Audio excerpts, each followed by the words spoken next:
Millions of acres of forest span the United States, but the Forest Service finds many are overcrowded with smaller trees, increasing the risk of catastrophic wildfires. They say tree thinning projects help reduce the risk of damage and encourage making use of those materials, as it also helps rural economies. One state that knows the importance of the timber industry, Oregon.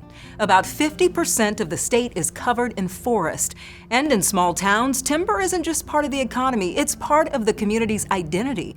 So in 2024, when a major mill outside of Portland shut down, many feared the end of an era.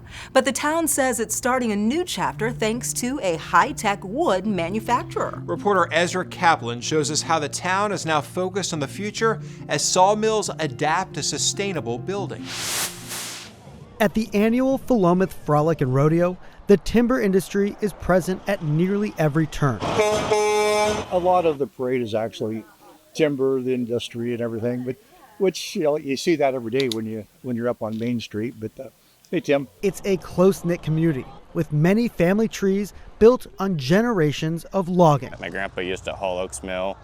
My dad has been in it since he came out of high school. Hunter Petter is 19 years old with a commercial driver's license, and he sees his future in timber. I mean, I don't really know anything else. So when Philomath's Inner Four Mill closed, it hit hard. The mill is the heart of the town. After it shut down, a lot of people just didn't have jobs. We had no idea what was going to happen. I think there was a lot of fear that that was going to be it. The mill was the only one within city limits. When it closed, more than 100 jobs disappeared in a town of just under 6,000. But 6 months later, something unexpected. The old mill got a new owner, a Portland-based company called TimberLab. So when that TimberLab news came in, I think there was this sort of breath of new life, like, oh wow, okay, this isn't over yet. TimberLab is a modern wood manufacturer that makes mass timber, giant factory-made wood panels and beams, strong enough to take the place of concrete and steel in large buildings. Back in the day, you were using large trees to make the columns and beams for these structures. And today, with advances in technology, you can use small pieces of wood, 2x4s, 2x6s, 2x8s, laminated together. Much of that work is done ahead of time in a factory, so buildings go up faster and with less waste. So the whole building is built digitally, and it comes out to site and gets put in a place in a very predictable way. And they're competitive on price. TimberLab says mass timber is now cost neutral with steel and concrete, and it's better for the environment. Mass timber can cut carbon pollution in half compared to concrete or steel, and it stores carbon for decades. And the business is growing.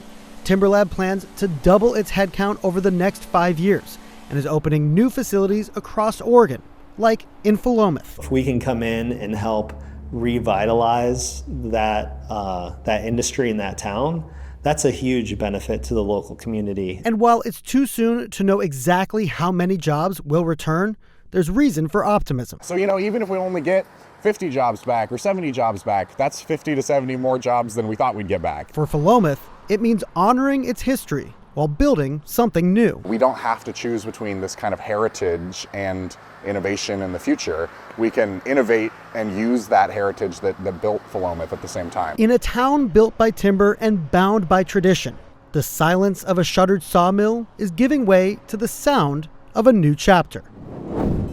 Beyond the economic boost, TimberLab says their mass timber products are built with safety in mind. When laminated together, the thick wood panels char on the outside but hold their strength inside, which the company says often performs better in fire tests than steel.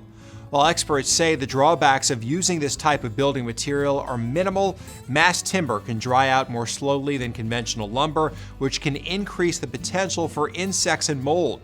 But experts say proper moisture excluding treatments can help mitigate the problem.